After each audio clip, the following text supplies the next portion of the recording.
Bonjour à tous. Aujourd'hui, nous allons parler des mémoires EEPROM de l'Arduino Uno.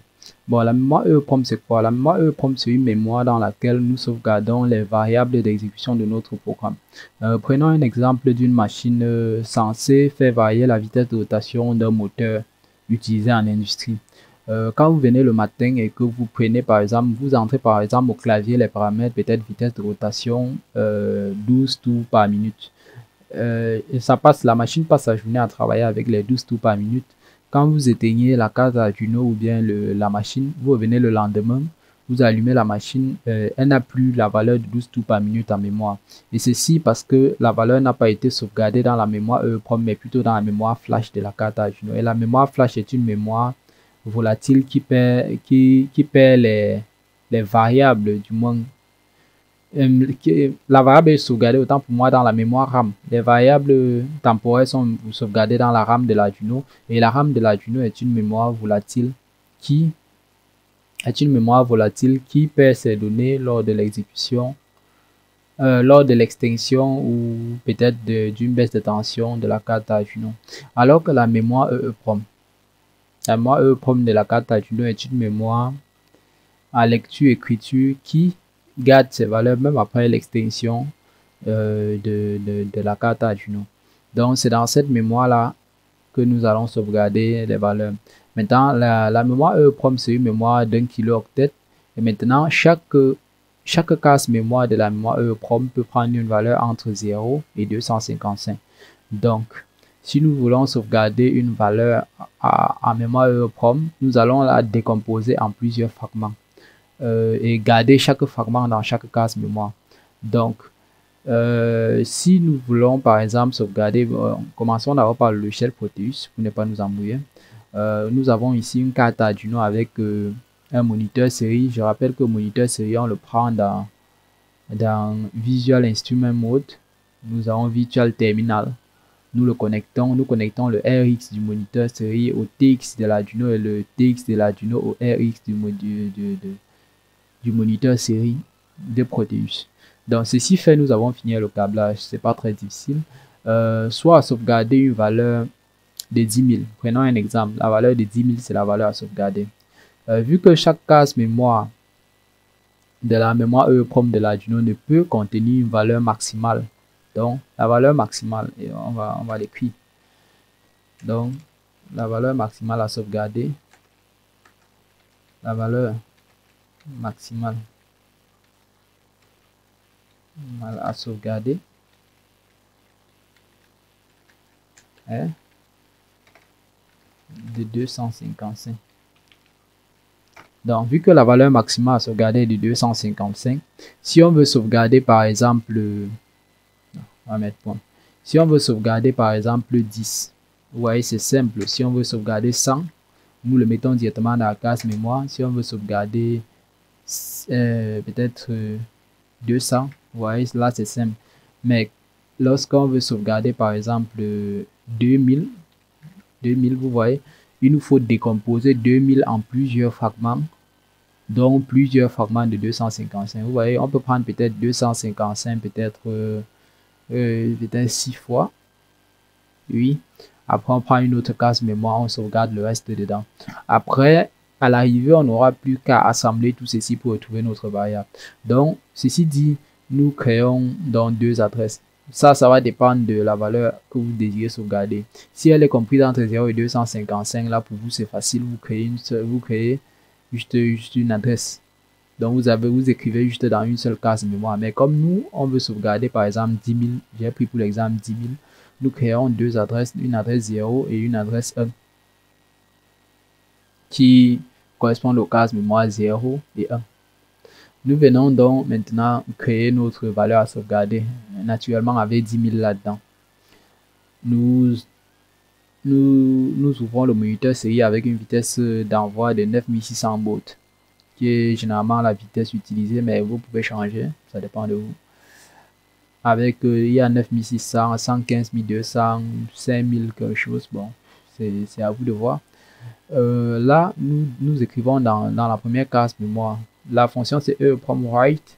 Vous mettez l'adresse où vous désirez écrire, donc l'adresse 0, 0. la valeur à sauvegarder divisé par 255.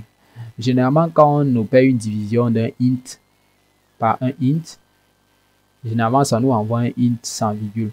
Donc ici, là, ça va nous renvoyer la valeur entière de la division. Ce qui va beaucoup nous aider. Ça nous renvoie la valeur entière de la division. Donc ça sauvegarde la valeur entière de la division dans l'adresse 0. Maintenant, le EEPROM write maintenant adresse 1 valeur à sauvegarder sur 255. Ici, ça sauvegarde maintenant le reste de la division de ça par 255. À l'arrivée, on n'aura qu'à prendre la valeur entière multipliée par 255 et d'ajouter le reste de la division, ce qui devient très simple. Dans le while loop, on peut juste signaler que la valeur a été sauvegardée.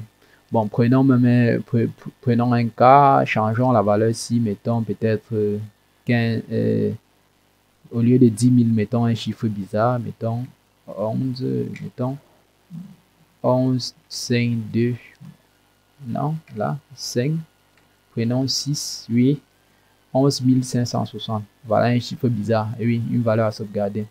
Là, serial print ln, on va nous afficher en while loop que la valeur a été sauvegardée chaque demi-seconde. Testons ce code pour voir si l'affichage y est. À préciser qu'avec les fonctions EEPROM, on écrit un programme pour sauvegarder, un programme d'écriture et un programme de lecture. C'est ça la délicatesse avec les fonctions EEPROM. Mais généralement, CTRL V, là, nous écrivons en EEPROM. Là, il nous dit la valeur a été sauvegardée. Ça a été bien sauvegardé, mais stoppons maintenant la simulation dans Proteus. Nous allons stopper la simulation. Donc, en temps normal, toutes les variables comme 115 000, 11 560 sont normalement supprimées à la fin du programme. Mais vu que nous on a écrit dans notre mémoire EEPROM, elle a gardé ses valeurs. Et maintenant, pour lire ces valeurs, il nous faut un autre bout de code. Nous revenons maintenant, nous écrivons la fonction de lecture. Parce que ça, c'était la fonction d'écriture en EEPROM. Nous regardons maintenant la fonction de lecture. Maintenant, pour lire en mémoire EEPROM, nous réécrivons un autre code. Bon, vu qu'on a déjà l'adresse 0, l'adresse 1, oui. Un sign in valeur en mémoire. Donc ça, c'est une autre déclaration et variable. La valeur en mémoire, c'est quoi? C'est EEPROM 8 de l'adresse 1 plus la lecture de l'adresse 0 fois 255. Vu que dans l'adresse 0, on avait gardé la valeur entière de notre division, c'est elle qu'on va multiplier par 255 et le reste, comme c'était dans l'adresse 1, on lui somme juste à l'adresse 0. On initialise donc notre moniteur série et dans le while loop, on affiche la valeur en mémoire est 2 et on met la valeur en mémoire. Donc, si on compile ceci, vous allez voir ces deux codes différents, mais vous allez vous retrouver la valeur de tout à l'heure. Vous allez être surpris si vous n'avez jamais eu à travailler avec la mémoire EEPROM, vous allez être surpris de voir que exactement la même valeur de 11 000, je crois que c'était 11 560, va se retrouver dans la mémoire EEPROM de cette carte Arduino. Pourtant, peut-être les codes ne sont même pas les mêmes. Vous voyez, CTRL A, j'enlève, je colle le nouveau programme et je relance. Vous voyez, la valeur lue en mémoire est de 11 560. 11 560. Je ne sais pas si vous avez du mal à voir, mais bon, c'est un peu petit. La valeur en mémoire est de 11 560. Et ce serait, vous voyez, là, ça sauvegarde. Je peux stopper la simulation. Et je relance la simulation. Je peux même sauvegarder la page Proteus. Je ferme Proteus en réouvrant Proteus. Bon, je sais pas où est-ce que je vais sauvegarder. Je peux même sauvegarder, je peux stopper la simulation. Je fais un CTRL S et je sauvegarde. Voilà. Je fais un CTRL S, je vais sauvegarder où? Je peux sauvegarder par exemple dans bibliothèque. Je mets le nom du fichier EEPROM.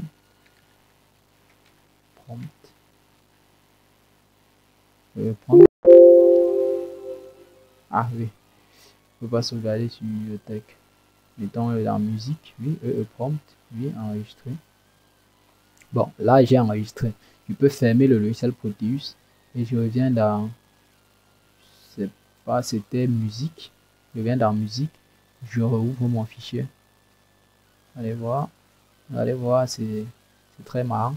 Vous voyez, j'ai fermé Proteus, j'ai ouvert, je pouvais redémarrer ma machine, mais là, quand je relance, Ah, comme j'ai fermé, vous devenez dans Debug. Vous vous rappelez, quand nous, on n'a pas l'oscilloscope Debug, on vient dans Virtual Terminal, vous voyez, la valeur en mémoire est de 11 560. Donc, cette valeur est gardée en mémoire tant qu'on ne l'efface pas. Tant qu'on ne l'efface pas. Il y a plusieurs fonctions. Il y a une fonction qui permet d'effacer la EEPROM, d'écrire. Et la mémoire EEPROM de l'Arduino a 100 000 cycles de lecture-écriture. Donc, quand on dit 100 000 cycles de lecture-écriture, ça veut dire que quand vous faites une lecture et une écriture, c'est un cycle. Donc, comme tout à l'heure, j'ai écrit et je viens de lire, ça fait un cycle.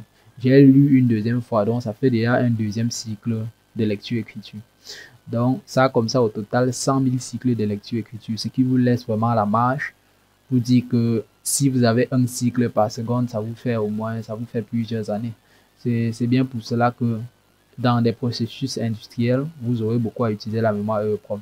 Maintenant, je peux ouvrir un code ou un exemple de code que j'ai eu à faire avec la mémoire EEPROM et vous montrer une application pratique de cela. Laissez-moi une seconde. Donc là, je viens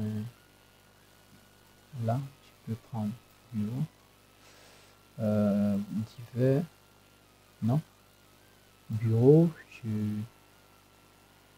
création finale. Laissez-moi une minute, je vais arriver. Fichier de production, oui.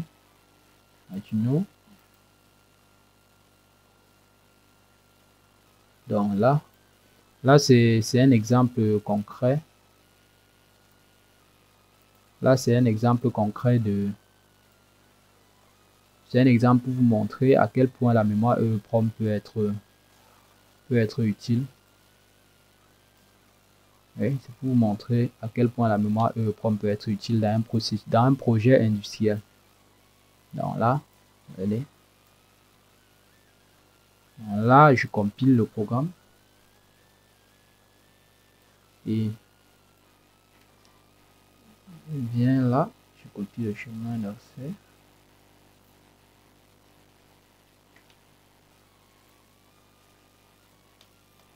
Donc là, je colle le programme.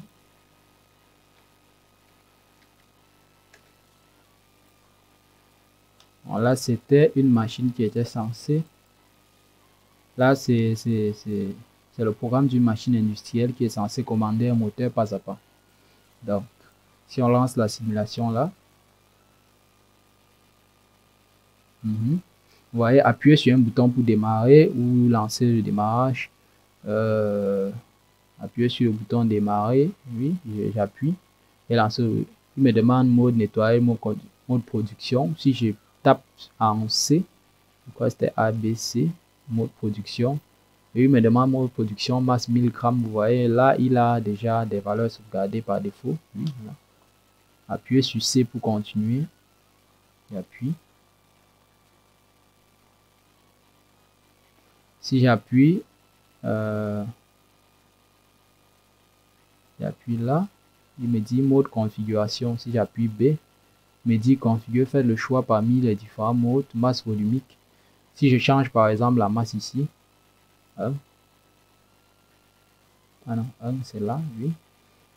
Si j'entre une nouvelle valeur de masse, par exemple 800, non 200, oui, voilà la calculatrice ici inversée.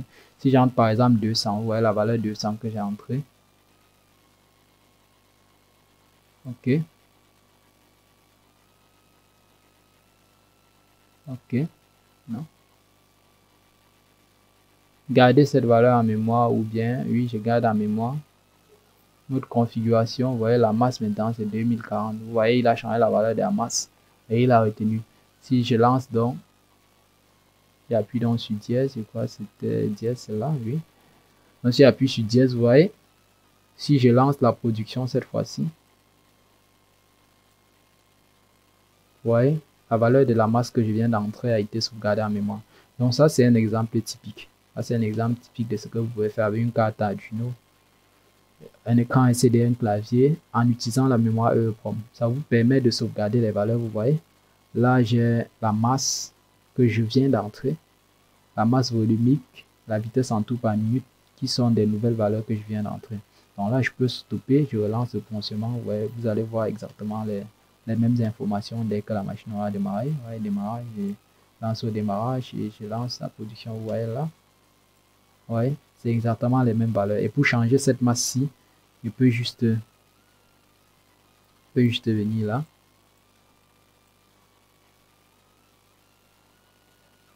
Je peux juste venir là, stopper la production.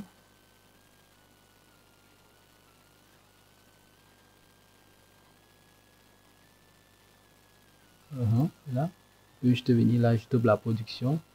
Je sais pour continuer. Donc, ouais, je peux lancer la configuration. Faites le choix entre les boutons en mode proposé.